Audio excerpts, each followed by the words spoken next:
ऐसा करता हूँ, दोस्त को कॉल करता हूँ, वो पैसे सेंड कर देगा, कोई अकाउंट में सेंड कर देगा। बस दोस्त को करता हूँ कॉल, सब्र से कॉल मिलाता हूँ। अभी दोस्त को बोलता हूँ कि पैसे कोई सेंड कर दे, तबीयत ख़राब है।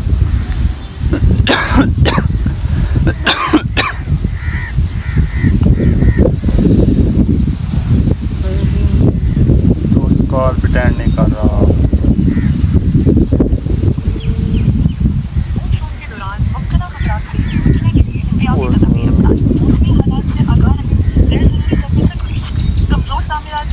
कॉल तो अटेंड नहीं करता, फिर बंदा करे आगे जाकर देखता हूँ।